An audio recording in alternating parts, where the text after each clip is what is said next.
बरं. नाव ऑडिबल?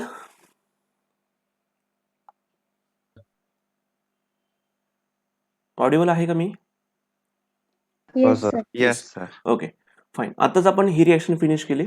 तर याच्यामध्ये आपण काय शिकलो की सिमेट्रिकल अल्किन असेल, जर एखादा अल्किन सिमेट्रिकल असेल आणि त्याच्यामध्ये जर तुम्ही HCl अरे यार त्याच्यामध्ये तो तुम्ही HCl ची ऍडिशन केली असेल तर अशा केसमध्ये काय होतं की तुम्ही ऍडिशन कशा पण वेने करा. H ला तुम्ही या साईडला ऍड करा तर क्लोरीनला तुम्ही इथे ऍड करणार. जर तुम्ही H ला इथे ऍड करत असाल तर क्लोरीनला या साईडला पाठवा. ऍडिशन कशी करा पण प्रॉडक्टचं नाव एकच असतं. हे तुम्हाला कळलं. म्हणजे महत्वाचा मुद्दा असा आहे की सिमेट्रिकल अल्किन असेल तर तुम्ही HCl, HBr, HI कशा पण वेने ऍड करा, तुम्हाला एकच प्रॉडक्ट मिळते. टेन्शन घेण्याची आवश्यकता नाही. पण विचार करावा लागेल अनसिमेट्रिकल अल्किनच्या बाबतीत. मग अनसिमेट्रिकल अल्किनच्या बाबतीत काय विचार करावा लागेल ते आपण डिस्कस करू पुढच्या रिएक्शनमध्ये. ओके, सो आता मी तुम्हाला एक्सप्लेन करतोय कुठली रिएक्शन ज्याच्यामध्ये आपण अनसिमेट्रिकल अल्किनचा यूज करतोय. ओके, एकच मिनिटं.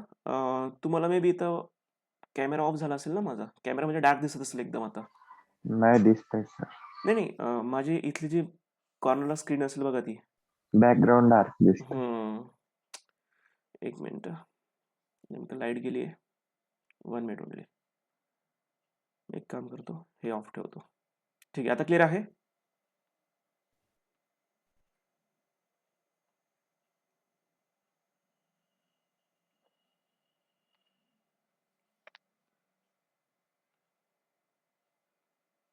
Let's continue. चला, आता अनसिमेट्रिकल अल्किन ओळखायचं कसं सगळ्यांना क्लिअर आहे? अनसिमेट्रिकल अल्किन समजा मी काय एक्झाम्पल दाखवतो आहे. Let's take one example. समजा मी असा अल्किन तुम्हाला दाखवलाय, तर सांगा हा अल्किन सिमेट्रिकल आहे की अनसिमेट्रिकल आहे? अनसिमेट्रिकल. एकदम साधी गोष्ट आहे. बघितल्या तुम्हाला आता लगेच ओळखता आलं पाहिजे की अल्किन कसं आहे, सिमेट्रिकल आहे की अनसिमेट्रिकल आहे. आता मी अनसिमेट्रिकल अल्किनचा विचार करतोय. सो एक एक्झाम्पल आपण इथे डिस्कस करू आणि हे एक्झाम्पल कोणाचं आहे? It's a propyne. या मॉलिक्युलचं नाव काय आहे? प्रोपिन आहे. 3 कार्बन आहे. समजा काही मुलांची बेसिक कॉन्सेप्ट आहे की ज्याला प्रोपिन कसं काय नाव दिलं, तर कार्बन मोजा किती आहे? 3 कार्बन आहे. 3 कार्बनचा ऍक्च्युली अल्केन कुठला असतो? प्रोपेन असतो. 3 कार्बनचा अल्केन कुठला असतो? प्रोपेन. रूल काय सांगतो आपल्याला? Ending ANE is going to replace by ENE. मग ANE ला रिप्लेस केलं तर त्या ठिकाणी ENE टाकायचं, तर नाव काय होणार त्याचं? प्रोपिन नाव होणार. हा, फक्त बेसिक हे माहिती असायला पाहिजे किती कार्बन असेल तर कुठला अल्केन असतो. Okay, so the name of molecule is propyne. या प्रोपिन मध्ये आता समजा मी HCl ऍड केला नेहमीप्रमाणे. आता मी काय करतो, तुम्हाला मी माझ्या पद्धतीने एक्सप्लेन करतो की तुम्हाला हे मार्कोनिकॉस वगैरे सगळं नंतर डिस्कस करू आपण. आपण काय करूया आधी की तुम्हाला आधी हे सांगतो की आपण दोघं पद्धतीने ऍडिशन करून बघू. म्हणजे काय की काही मुलांचा माइंडसेट असा असेल की सर हायड्रोजनला इथे ऍड करा आणि हायड्रोजन जे इथे ऍड होणार असेल तर क्लोरीन ऑब्व्हियसली या साईडला जाणार. आपण कार्बन कार्बन डबल बॉन्डच्या अक्रॉस ऍड करतोय कारण तो जास्त रिएक्टिव्ह असतो. मग इथे आपण समजा अशी जर ऍडिशन केली तर तुमच्या माइंडमध्ये प्रॉडक्ट येते का? चेक करा प्रॉडक्ट कसं असेल. पहिला CH3 आहे तसंच, त्याला आपण काही डिस्टर्ब नाही केलंय. सिंगल बॉन्ड आहे तसाच. मला हे सांगा, हा जो CH आहे या CH ला पण मी लिहून घेतलं, त्या CH ला अजून कोणाला जोडावं लागेल? मला क्लोरीनला जोडावं लागेल. इथे मी क्लोरीन जोडलाय. ओके, त्याच्या पुढे डबल बॉन्ड होता. डबल बॉन्डचा आता काय होणार आहे? सिंगल बॉन्ड होणार. सिंगल बॉन्डच्या पुढे इथे आहे CH2, पण त्या CH2 मध्ये तुम्ही काय करताय? अजून एक हायड्रोजन ऍड करताय. मग CH2 चं काय होणार सांगा मला? CH3 होणार. हा एक मॉलिक्युल मिळाला.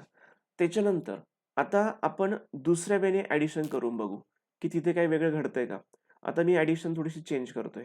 ऍडिशनला आपण समजा आता एका वेगळ्या वेने ऍडिशन करू. एक मिनिट. हा, आता समजा मी हायड्रोजनला पहिले इथे पाठवलं होतं ना, असं या ठिकाणी पाठवलं होतं हायड्रोजनला. आता आपण काय करू, हायड्रोजन थोडं पुढे पाठवूया. हायड्रोजनला इथे घेऊन या. असं इथे हायड्रोजनला जोडा आणि हायड्रोजनला त्या ठिकाणी जोडणार असेल तर क्लोरीनला मी कुठे जोडलं पाहिजे? क्लोरीनला मी या CH2 कडे जोडलं पाहिजे. तुम्हाला कळलं का सेकंड कसं करतोय आपण ते? बघा, मग आता आपण जेव्हा ऍडिशन चेंज करतोय तर सांगा प्रॉडक्ट दिसणार कसं? प्रॉडक्ट दिसताना असं असेल, CH3 आहे तसंच. त्याच्यानंतर इथे बघा काय होतं, CH, आणि या CH मध्ये तुम्ही ऍड कोणाला करताय? हायड्रोजन. CH मध्ये जर H ऍड केला तर काय होणार सांगा? CH2. CH2 झाला. CH मध्ये H ऍड केला फक्त. CH2 CH2 होणार ना. CH3 कसं काय होईल? कोणीतरी CH3 बोललं त्यांना कळलं का? हो सर. हां. ते तर 2 समजले ना सर. हां. तर इथे फक्त CHच आहे आणि या CH मध्ये आपण H ऍड करतोय. म्हणजे CHचं होणार CH2. ओके. त्याच्या पुढे डबल बॉन्ड होता बघा. इथे डबल बॉन्ड आहे. डबल बॉन्डचं काय होणार? Single bond. Single bond. Single बॉन्डच्या पुढे आता मला दाखवायचं आहे CH2 आणि या CH2 ला मी काय ऍड करतोय सांगा मला? क्लोरीन. क्लोरीन ऍड करतोय. म्हणजे मी काय करणार? इथे CH2 लिहून घेणार आणि त्या CH2च्या पुढेच काय लिहायचं? असं क्लोरीन लिहायचं. ओके. आता मला एक सांगा, 2 तुम्हाला कंपाऊंड्स मिळाले. 2 कंपाऊंड्स मिळाले. पण दोघं कंपाऊंड सेम आहेत का? हे बघून पण कळतंय आपल्याला. दोघं कंपाऊंड सेम आहेत का? नो. नाही. नाही. पहिल्या कंपाऊंडचं आपण IUPAC नेम लिहिलं. आधी आपल्याला नंबरिंग करावं लागेल. Carbon number 1, carbon number 2, carbon number 3. तर याचा IUPAC नेम काय येणार आहे? The name of molecule is two chloropropane. मॉलिक्यूलचं नाव काय झालं? 2-क्लोरोप्रोपेन. आणि तेच दुसऱ्या नंबरच्या मॉलिक्यूलचं नाव लिहायचं असेल तर आधी नंबरिंग सांगा. नंबरिंग कुठल्या साईडने करावं लागेल मला? Right hand side. Right. Right hand side. Carbon number 1, carbon number 2, carbon number 3. मग याचं नाव काय येणार आहे? 1-क्लोरोप्रोपेन. 1-क्लोरोप्रोपेन. ओके. आता मला एक सांगा, दोघं मॉलिक्यूल बघून पण कळले होते किंवा IUPAC नेम पण तुम्हाला सांगते की दोघं मॉलिक्यूल डिफरंट आहे. पण मला एक सांगा, जेव्हा मी सिमेट्रिकल घेतला होता, तर मला सांगा सिमेट्रिकलच्या बाबतीत ऍडिशन मी कशी पण केली होती, पण मिळणारं प्रॉडक्ट मला कसं मिळालं होतं? सेम. सेम मिळालं होतं. पण तीच जर प्रोसेस मी अनसिमेट्रिकल अल्किनच्या बाबतीत केली तर मला मिळणारे प्रॉडक्ट सेम मिळतायत का? नाही. नाही No. मिळत आहे. याचा अर्थ काही ना काही प्रॉब्लेम होतो आहे आणि हा प्रॉब्लेम मग सॉल्व्ह कसा करायचा? मग नेमकं या प्रॉडक्टला मी कन्सिडर करायचं. काही मुलं म्हणतील की सर माझा आन्सर करेक्ट आहे. काही मुलं म्हणतील की सर माझा आन्सर करेक्ट आहे. मी ॲडिशन बरोबर केली आहे. मग असा सेम क्वेश्चन लोकांनी त्यांना विचारलं, ज्यांनी ही रिएक्शन डेव्हलप केली होती. मग त्या सायंटिस्टचं नाव होतं मार्कोनिकॉव्स. त्या सायंटिस्टचं नाव काय होतं? मार्कोनिकॉव्स. आता मार्कोनिकॉव्सचं स्पेलिंग पण तुम्हाला बुक टू बुक थोडंफार चेंज होऊ शकतंय. ओके. सर मग मेजर जो ग्रुप असेल तो ऍक्सेप्ट करेल. येस. मग मार्कोनिकॉव्स या सायंटिस्टने एक रूल सांगितला आणि त्या रूलनुसार मग आपण ठरवायचं की या दोघांपैकी तुम्हाला सगळ्यात जास्त प्रमाणात कुठलं मिळणार आहे. सगळ्यात जास्त प्रमाणात म्हणजे हे अप्रॉक्सिमेटली 80 to 85% असतं. 80 to 85% असलेल्या प्रॉडक्टला आपण या केसमध्ये नाव देत असतो मेजर प्रॉडक्ट. पण या दोघांपैकी फर्स्ट स्ट्रक्चर आणि सेकंड स्ट्रक्चर या दोघांपैकी कुठलं मेजर हे त्यांनी सांगितलं आपल्याला. आणि मग त्यांनी कसं सांगितलं माहिती का? तर तुम्हाला आता मी हे सगळं क्लिअर करून टाकतो आणि सांगतो की नेमकं त्यांचं म्हणणं काय होतं. बघा, आपण त्याचा रूल समजून घेऊ. आपल्याला कुठला रूल समजून घ्यायचा आहे? रूलचं नावच त्यांच्या नावानुसार दिलं गेलंय. मार्कोनिकॉव्स. डबल F आहे. Markovnikov's rule. त्या रूलचं नावच काय आहे? Markovnikov's rule. मग मार्कोनिकॉव्स रूल आपल्याला काय सांगतो? मार्कोनिकॉव्स रूलनुसार त्या 2 प्रॉडक्टपैकी कुठलं प्रॉडक्ट मेजर मिळतं हे आपल्याला समजून घ्यायचं आहे. मग त्यांचं काय म्हणणं होतं बघा, की हा जो अल्किन आहे ना, हा अल्किन पहिली गोष्ट सगळ्यांना माहिती आहे की हा अल्किन कसा आहे? अनसिमेट्रिकल आहे. त्याच्यानंतर तुम्ही त्यात HCl टाकताय. हा HCl एक रिएजंट आहे. तो सुद्धा कसा आहे? अनसिमेट्रिकल आहे. सर HCl कसं काय अनसिमेट्रिकल झाला नाही कळलं आम्हाला. तुम्हाला समजून सांगतो. मी तुम्हाला 2-3 मॉलिक्यूल दाखवतो. H, Cl, Cl, Br, Br, H, Cl. मला हे सांगा, first molecule, second molecule, third molecule, fourth molecule यांच्यामध्ये H बघायला गेलं तर सिमेट्रिकल आहे. Cl सुद्धा कसं आहे? सिमेट्रिकल आहे. Br सुद्धा कसं आहे? सिमेट्रिकल आहे. पण HCl हा कसा आहे? ऑब्व्हियसली अनसिमेट्रिकल आहे. अनसिमेट्रिकल आहे. का अनसिमेट्रिकल येतोय? कारण 2 डिफरंट ॲटम जोडले गेलेत. 2 डिफरंट ॲटम आहे. मग या केसमध्ये हा मॉलिक्यूलला आपण काय कन्सिडर करायचं? अनसिमेट्रिकल कन्सिडर करायचंय. मग तुम्हाला अनसिमेट्रिकल हा वर्ड मी का वापरतो ते कळलं असेल, की मग बोलताना कसं बोलायचं? When unsymmetrical alkene reacts with unsymmetrical reagent then नंतरचा पार्ट खूप महत्वाचा आहे. Then negative part of reagent negative part of reagent. Reagent म्हणजे कोण? हा HCl. HCl ला आपण काय म्हणतोय? रिएजंट. या रिएजंट मधला दोन पार्ट आहेत. एक आहे पॉझिटिव्ह पार्ट, एक आहे निगेटिव्ह पार्ट. तर त्यांचं असं म्हणणं आहे मार्कोनिकॉफ सरांचं की या रिएजंट मधला जो निगेटिव्ह पार्ट आहे, negative part of reagent is attach to that carbon, that double bonded carbon,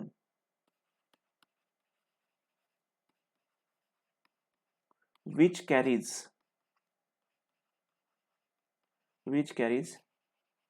less number of hydrogen atom. आता याचा अर्थ काय ते समजून घ्या. तुम्ही वरच्या साईडला चेक करा.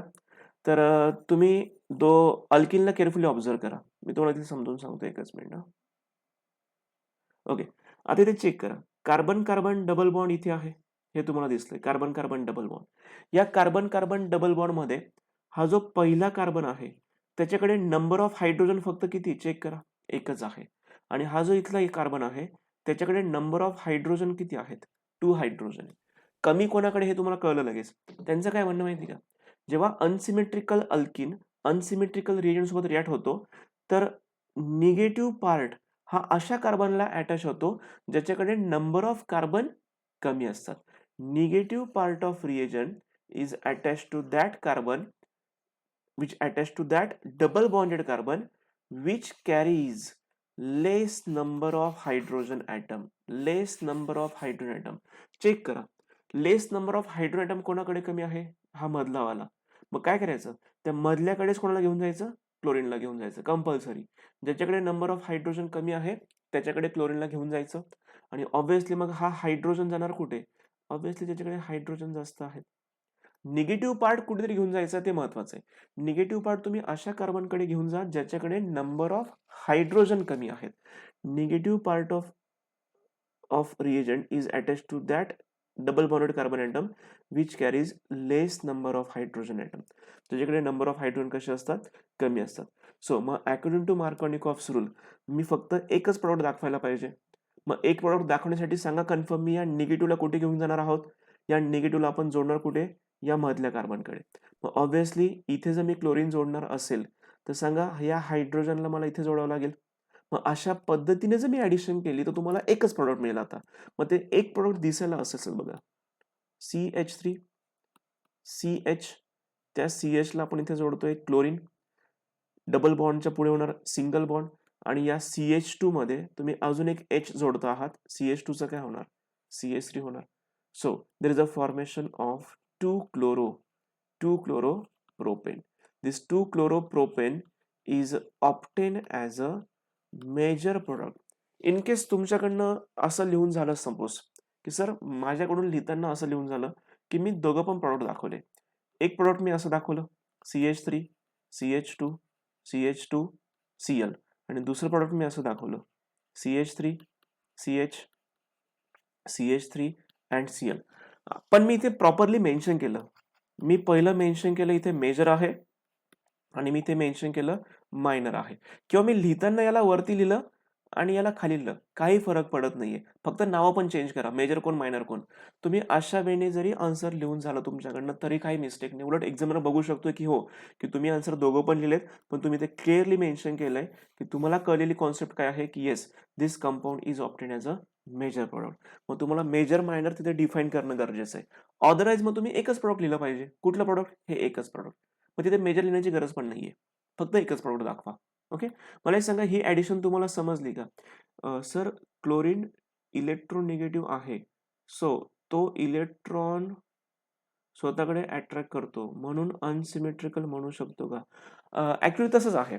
HCl मध्ये काय होतं माहिती का? HCl म्हणजे आपण विचार केला तर याच्यावरती निगेटिव्ह चार्ज येतो आणि याच्यावरती चार्ज काय येतो?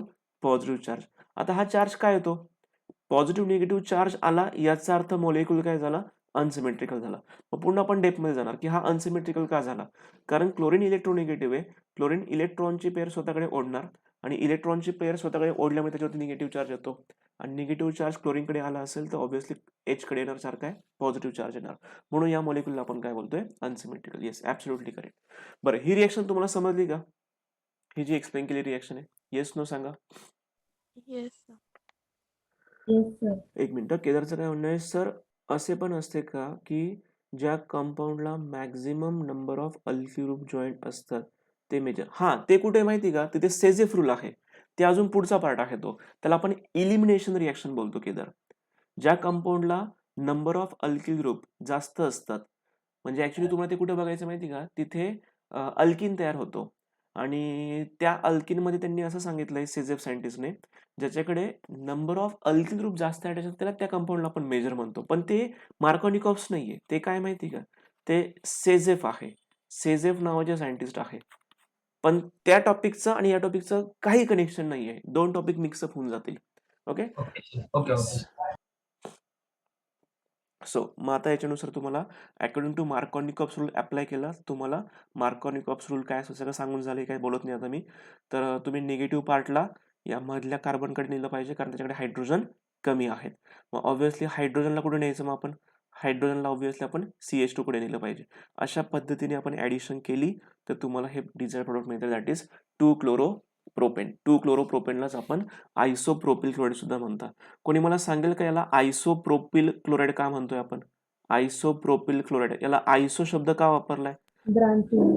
सेकंड नंबरचा कारण कार्बन सेकंड नंबरच्या कार्बनला एक कुठला ग्रुप अटॅच झालाय? मिथिल ग्रुप अटॅच झालाय. समजा हे स्ट्रक्चर मी असं जरी काढलं असतं तरी काहीच प्रॉब्लेम नव्हता, तरी 100% स्ट्रक्चर मार्क तुमचे पूर्ण तुम्हाला मिळाले असते. जरी मी स्ट्रक्चर असं काढलं असतं तरी, त्या CH3 ला खाली घेतलं असतं, क्लोरीनला वरती टाकलं असतं, तरी मॉलिक्युल 100% करेक्टच आहे. त्याला सुद्धा आपण काय बोलतो? Isopropyl chloride. मग पुन्हा क्वेश्चन आहे की सेकंडरी का म्हटलं गेलं, मग सांगा तर बरं सेकंडरी का म्हणतोय आपण त्याला? सर तो कार्बन 2 इतर कार्बनला जॉईन हा, कारण क्लोरीन ज्या कार्बनला जोडला गेलाय तो कार्बन ऑदर 2 कार्बनला जोडलाय, तो कार्बन ऑदर 2 कार्बनला जोडलाय, म्हणून त्या कार्बनचा टाईप झाला सेकंडरी कार्बन. आणि सेकंडरी कार्बनला क्लोरीन अटॅच आहे, म्हणून ते अल्किल कुठल्या कॅटेगरीमध्ये येते? सेकंडरी मध्ये येते. ओके, हे बाकी सगळं आपलं बोलून झालं, हे काय पुन्हा बोलण्याची आवश्यकता नाहीये. ओके, मार्कोनिकॉस परफेक्ट समजला का तुम्हाला? Yes sir. रिप्लाय काही जणांकडनं आला.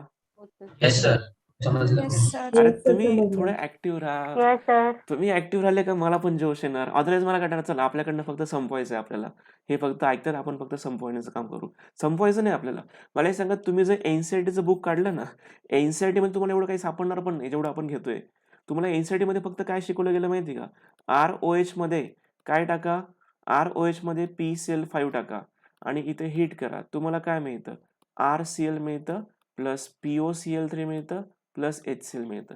तुम्हाला हे कोणी सांगणार नाही याच्यामध्ये की आपण एक्झाम्पल पण घेऊ याच्यामध्ये, मग याच्यामध्ये कोण कोण बाहेर पडतंय, उरलेलं कोण कोण आहे, हे कोणी तुम्हाला सांगणार नाही. आपण थोडं एक्स्ट्रा घेतोय तर त्याचा कंटाळा येऊ नका. आणि तुम्ही म्हणा काय सर पुस्तकात उलट शॉर्ट दिले, तुम्ही खूप लॉंग सांगतायत, तर आपण कंटेंट वरती फोकस करतोय. कंटेंट हा भलेच वेळ लागेल, चॅप्टर संपायला वेळ लागेल, हरकत नाहीये, पण कंटेंट पण तेवढं महत्वाचं असतं.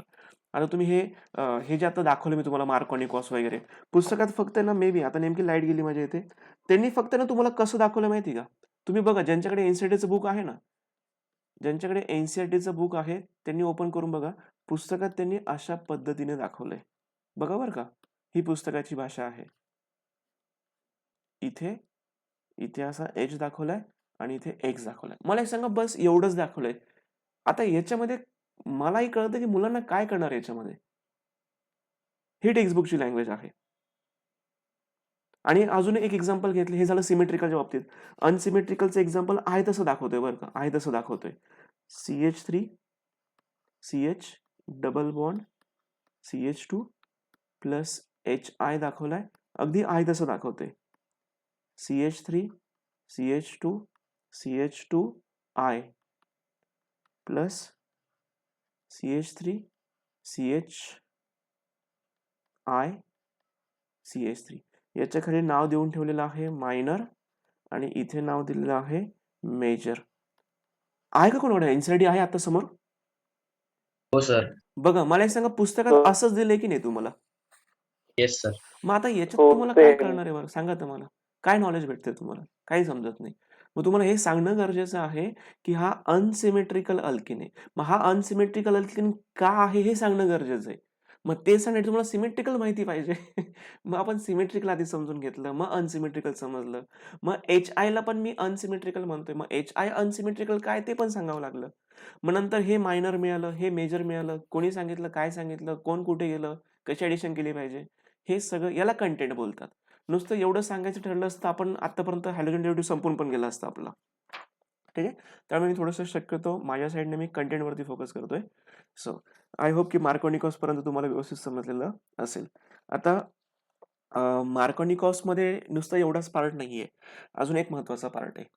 खूप महत्त्वाचा, जास्त महत्त्वाचा, जो सिलेबसमध्ये पण दिला नाही तुम्हाला. एक मिनिट हां. Thank you Isha. सो आता या केसमध्ये बघा, मी तुम्हाला एक रिएक्शन दाखवतोय. CH3 CH double bond CH2. इथे मी ॲड करतो आहे HBr आणि फक्त एक चेंज करतो आहे. या ॲरोच्या वरती मी H2O2 लिहितो आहे. म्हणजे H2O2 म्हणजे काय? Hydrogen peroxide. आता पेरॉक्साईड हे तुम्ही कुठलं पण यूज करू शकताय. पेरॉक्साईड कुठले कुठले असतात जनरली? पेरॉक्साईड असतं H2O2 ज्याला आपण बोलतो हायड्रोजन पेरॉक्साईड, किंवा तुम्ही दुसरं वापरू शकताय अजून Na2O2 सोडियम पेरॉक्साईड, किंवा तुम्ही बेन्झोइल पेरॉक्साईड सुद्धा वापरू शकताय. बेन्झोइल पेरॉक्साईड नाव लिहून ठेवतो इथे. बेन्झोइल पेरॉक्साईड. स्ट्रक्चर मोठे म्हणून काढत नाही. बेन्झोइल पेरॉक्साईड. तुम्ही पेरॉक्साईड कुठलंही वापरा. Sodium peroxide, hydrogen peroxide, benzoyl peroxide. ॲरोच्या वरती कुठलंही पेरॉक्साईड आलं, ॲरोच्या वरती कुठलंही पेरॉक्साईड जरी आलं, एनी पेरॉक्साईड, सध्या फक्त मी नाव लिहून ठेवतो आहे पेरॉक्साईड. ॲरोच्या वरती कुठलंही पेरॉक्साईड आलं तर मार्कोनिकॉफच्या कम्प्लिटली ऑपोजिट करायचं. मी काय बोललो? ॲरोच्या वरती पेरॉक्साईड आलं तर मार्कोनिकॉफच्या कम्प्लिटली ऑपोजिट करायचंय. आता मार्कोनिकॉफमध्ये काय केलं होतं हे माहिती असेल तर त्याच्या ऑपोजिट जमणार आहे तुम्हाला. तर आधी मला सांगा, पेरॉक्साईड नाहीये असं कन्सिडर करा. तर मार्कोनिकॉफ्स रूलनुसार तुम्ही ब्रोमिनला कुठे घेऊन गेला असतात? least number of carbon. मोठ्याने बोला. number of CH कडे घेऊन गेला असतात. Very good. तुम्ही Br ला कुठे घेऊन गेला असतात? CH कडे घेऊन गेला असतात. आणि ऑब्व्हियसली हायड्रोजनला कुठे नेलं असतं तुम्ही? CH2 कडे नेलं असतं. CH2. हे तुम्ही केव्हा केलं असतं? जेव्हा मार्कोनिकॉफ्स रूल चालू राहिला असता. पण आता जर मी रिएक्शनमध्ये पेरॉक्साईड टाकलं, रिएक्शनमध्ये जर मी पेरॉक्साईड टाकलं तर तुम्हाला मार्कोनिकॉफ्स रूलच्या कम्प्लिटली ऑपोजिट करायचंय. मग मला सांगा, कम्प्लिटली ऑपोजिट करायचं म्हणजे काय करायचं? मग तुम्ही ब्रोमिनला आधी कुठे घेऊन चालला होता? तुम्ही CH कडे घेऊन चालला होता. मग सांगा आता ब्रोमिनला कुठे घेऊन जायचं मग? CH2. CH2 कडे घेऊन जायचं. तुम्ही आधी हायड्रोजनला CH2 कडे घेऊन चालला होता. मग आता सांगा हायड्रोजनला कुठे न्यायचं? CH कडे न्यायचं. ग्रीन ॲरोवरती फोकस करा आणि त्यानुसार ॲडिशन करा. डबल बॉन्डचा सिंगल बॉन्ड करा. सांगा प्रॉडक्ट साईडला काय दिसेल? CH3 CH2 H2Br. Single bond. CH2 and Br. Very good. Now this compound is obtained as a major product according to, त्याला नाव दिलं जातं आता अँटी, त्याला नाव दिलं जातं अँटी मार्कोनिकॉफ्स. त्याला नाव दिलं जातं anti Markovnikov's rule. Anti Markovnikov's रूलला अजून एक नाव आहे, त्याला नाव दिलं जातं पेरॉक्साईड इफेक्ट. त्याला नाव दिलं जातं पेरॉक्साईड इफेक्ट. पेरॉक्साईड इफेक्टला अजून एक नाव आहे खरॅश इफेक्ट. याला Sir, अजून एक नाव आहे, एकच minute, Kharasch Mayo effect. Okay, बस याच्यापेक्षा जास्त नाहीये. And peroxide effect is shown by one and only compound that is HBr. Peroxide effect is not shown by HCl. Peroxide effect is not shown by HI. Peroxide effect is shown by one and only HBr. बाकीचे का दाखवत नाही? कारण बाकीचे reactive नाहीये towards alkene. Reactive towards alkene आहे, but they are not going to show reaction according to anti Markovnikov's rule. They shows reaction only according to Markovnikov's rule. तर लक्षात घ्या, महत्वाचे पॉईंट कुठले आहे? पेरॉक्साईड जेव्हा तुम्ही वापरतात तर तेव्हा इथे कन्फर्म कोण आला पाहिजे? HBrच आला पाहिजे. तरच तुम्हाला अँटी मार्कोनिकॉफ्स रूल अप्लाय करायचा आहे. तरच त्याला आपण पेरॉक्साईड इफेक्ट म्हणू शकतोय. अँटी मार्कोनिकॉफ्स ॲडिशन बोलतो, खरॅश इफेक्ट बोलतो, खरॅश मायो इफेक्ट बोलतो. हां, प्रथमेश बोल. हा डाऊट होता. अच्छा, फाईन. ठीक आहे, झालंय क्लिअर? बघा, काय महत्त्वाचं पॉईंट मी तुम्हाला सांगितलंय about the anti Markovnikov's rule. एक मिनिट, इथे काय ते बघू द्या आधी मला. हां, येस, तेच आहे. तेच आपण कंटिन्यू करतोय. प्रोपीन घेतलाय, प्रोपीनमध्ये मी HBr टाकलाय आणि इथे काय टाकलंय मी पेरॉक्साईड टाकलंय. आता पेरॉक्साईड भरपूर सारे असतात. तर अँटी मार्कोनिकॉफ्स रूल यालाच आपण काय म्हणतोय, खरॅश Mayo effect, peroxide effect, abnormal peroxide effect, नवीन नाव कळलं अजून. Abnormal peroxide effect, simply खरॅश effect सुद्धा म्हणतात. असे बरेचसे नावं आहेत. ओके, सो या नावाने ते ओळखलं जातं. त्याला अँटी मार्कोनिकॉफ्स रूल. इथे AMR असं कधी वापरायचं नसतं, पण ते सांगण्याचा फक्त प्रयत्न केला आहे anti Markovnikov's rule. Anti Markovnikov's rule हा फक्त आणि फक्त तेव्हाच अप्लाय करा जेव्हा इथे पेरॉक्साईड असतं, कंडिशन नंबर 1. आणि कंडिशन नंबर 2 इथे कोण असतं, HBr असतं. इन केस, बरं थांब, आधी हे संपवून घ्या, मग पुढचं आपण डिस्कशन करू. आता हे कशी ऍडिशन करायची हे सांगून झालं. हे काय तुम्ही आता ऐकू नका. पुढचं अजून काय महत्वाचं काय बघतोय. हा, हे पण महत्वाचं, हे पण सांगून झालं. याच्यावरती MCQ विचारला जातो. आता ऍडिशन कशी झाली ते सांगितलंय. 1 ब्रोमो प्रोपेन हे प्रोडक्ट तुम्हाला मिळालं आहे, ते पण आपलं डिस्कशन झालंय. ओके, आता महत्वाचा एक पार्ट मी शोधतोय, तो बघा. हा, ठीक आहे. मार्कोनिकॉफ्स असू द्या किंवा अँटी मार्कोनिकॉफ्स असू द्या, हे फक्त कुठल्या टाईपच्या अल्किनसाठी ऍप्लिकेबल आहे, ओनली अनसिमेट्रिकल. Unsymmetrical. तो मार्कोनिकॉफ्स असू द्या किंवा अँटी मार्कोनिकॉफ्स, कुठला पण रूल असू द्या, पण it is applicable only for unsymmetric. कारण सिमेट्रिकल अल्किनच्या बाबतीत तुम्ही ऍडिशन कशी केली काही फरक पण नव्हता पडत. तिथे काही फरक पडत नव्हता. फरक तेव्हाच पडला जेव्हा अनसिमेट्रिकलची एंट्री झाली. मग अनसिमेट्रिकल आला तरच तुम्हाला मार्कोनिकॉफ्स, अँटी मार्कोनिकॉफ्सचा विचार करायचा. मला अजून एक महत्वाचा पॉईंट सांगायचा आहे, तो इथेच कंटिन्यू करतो. बघा, इथे जर मी तुम्हाला let me clear all. In case मी तुम्हाला अशी एखादी रिएक्शन दाखवली, CH3 CH double bond CH2, आणि इन केस मी इथे HCl टाकला, तर मला सांगा तुमच्या माइंडमध्ये मार्कोनिकॉफ्स आला पाहिजे का अँटी मार्कोनिकॉफ्स? मार्कोनिकॉफ्स. मग तुम्ही मार्कोनिकॉफ्स रूल तुमच्या माइंडमध्ये आहे. तुम्ही निगेटिव्ह पार्टला अशा कार्बनकडे घेऊन जाता ज्याच्याकडे नंबर ऑफ हायड्रोजन कमी असतात. मग तुम्ही याच्यानुसार प्रोडक्ट काय लिहिलं असतं, CH3 CH Cl single bond CH3 according to Markovnikov's rule. हे तुम्ही केलं असतं. मी तुम्हाला सेम एक्झाम्पल विचारतोय.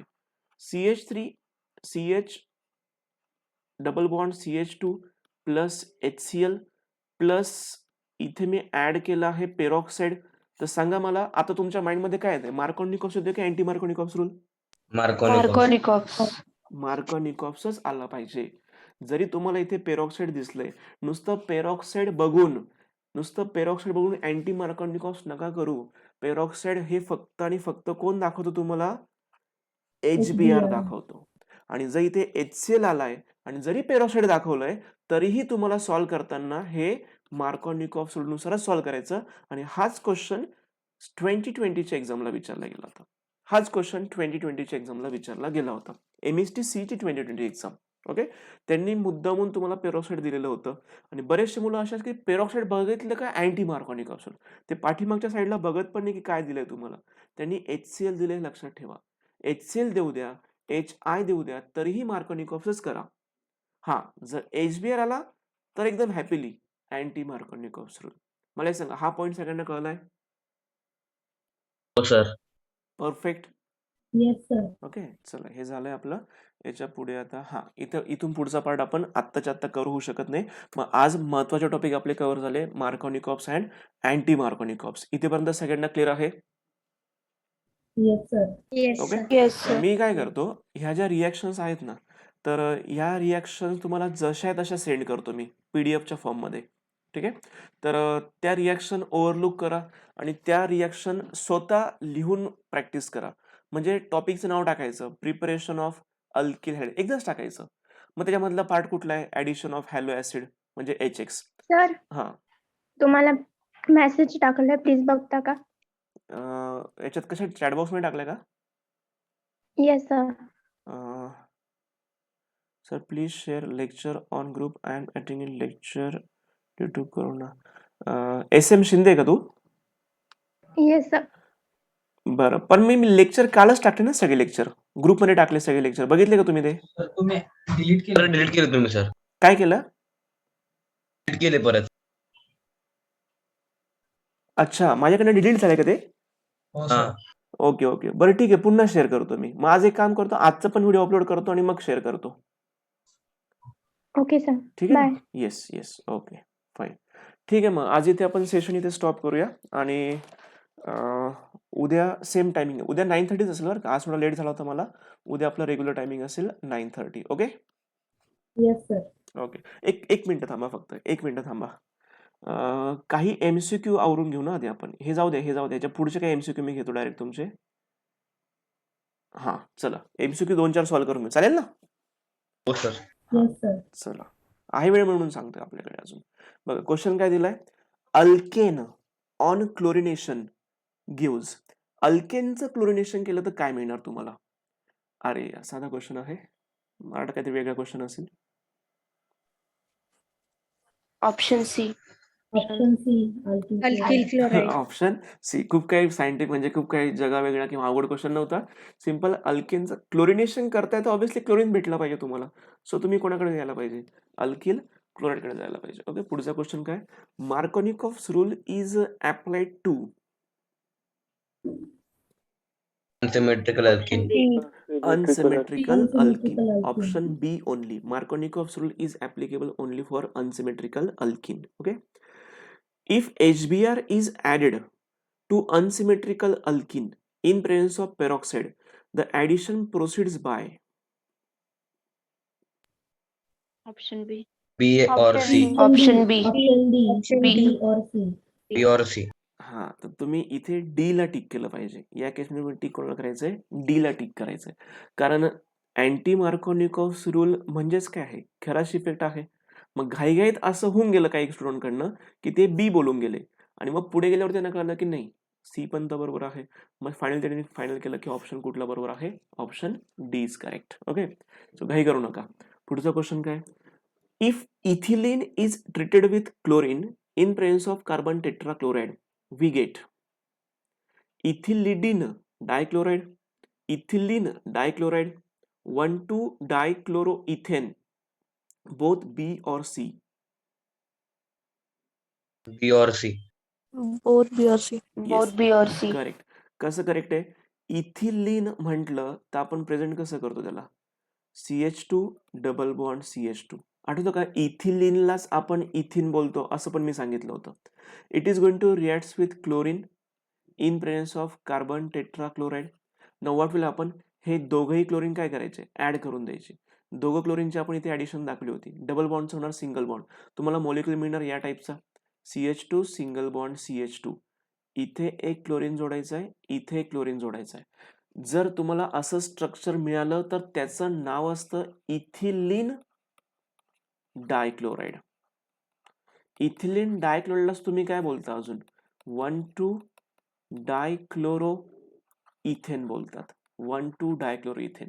आणि मी तुम्हाला ऍडिशनली हे पण सांगितलं होतं की जर एकाच कार्बनला 2-2 क्लोरीन आले, समजा असं एखादं स्ट्रक्चर आहे आणि एकाच कार्बनला मी 2-2 क्लोरीन दाखवले, तर त्याला काय नाव दिलं असतं तुम्ही? Ethylidine. त्याला तुम्ही हे नाव दिलं असतं, इथिलिडिन डायक्लोराइड. आणि तो कुठल्या टाईपचा डायहॅलाइड होता मग? जेमिनल. जेमिनल डायहॅलाइड. आणि सध्या जो डायहॅलाइड फॉर्म झाला आहे तो कुठल्या टाईपचा आहे? Vicinal. Vicinal. Very good. Concept clear करा मुलांनो. नुसती रिॲक्शन नका घेऊ, पूर्णपणे समजलं पाहिजे की येस का बोलतोय, कशामुळे बोलतोय, असा शब्द का वापरलाय. हे बोलल्या बोलल्या तुम्हाला समजा मी तुला हाच क्वेश्चन दिला, which of the following is geminal dihalide. Same हे काढून टाकलं सगळं आणि क्वेश्चन काय तर ऐकला, which of the following is geminal dihalide. ओळखता आलं पाहिजे की यांच्यापैकी जेमिनल कुठला आहे. तर ओळखता आलं पाहिजे की यांच्यापैकी जेमिनल कुठला असणार आहे. Option A. येते का लक्षात मी काय सांगतोय? हो सर. Yes, sir. चला, मग या क्वेश्चनचा आन्सर तुम्हाला ऑप्शन डी टिक करायचं आहे. बरं ठीक आहे, चला बाकीचं नंतर. पाठीमागची एक रिॲक्शन बाकी आहे. MCQ आधी घेऊन टाकले मी. पाठीमागची एक रिॲक्शन आणि पुढच्या लेक्चरला आपला हा टॉपिक चालू. टॉपिक तोच आहे. हे पार्ट 1 पार्ट 2 असं काही नसतं. फक्त मी काय केलंय की थोडंसं डिव्हायडेशन करून घेतलंय फक्त. चला हरकत नाहीये. आपल्या 90 मिनिटाचं कंटिन्यू लेक्चर झालं असतं ना तर आपण बरोबर सगळं कव्हर केलं असतं. म्हणजे एका लेक्चरमध्ये एवढं बरोबर कव्हर झालं असतं, इथपर्यंत आपण पोहोचलो असतो. ते लिंकचा प्रॉब्लेम आहे, तो बोलतो सरांसोबत डिस्कस करतो. तर याच्या पुढचं आपण आता उद्यापासून कंटिन्यू करू. ठीक आहे. आत्ताचे 2 व्हिडिओ मी पुन्हा अपलोड करतो. अंदाजे ते 35-45 मिनिटाचे असतील ते. ओके. सो गाईज चलो टुडे विल स्टॉप हिअर. तर टुमॉरो तेवढं ते पीडीएफ पण पाठवा. काय म्हणताय? पीडीएफ पण पाठवा पीडीएफ. हो पीडीएफ पण पाठवतो. ठीक आहे. Okay. Thank you sir. Bye sir. Yes bye everyone. चलो take care. Bye bye. Bye, sir. Yes.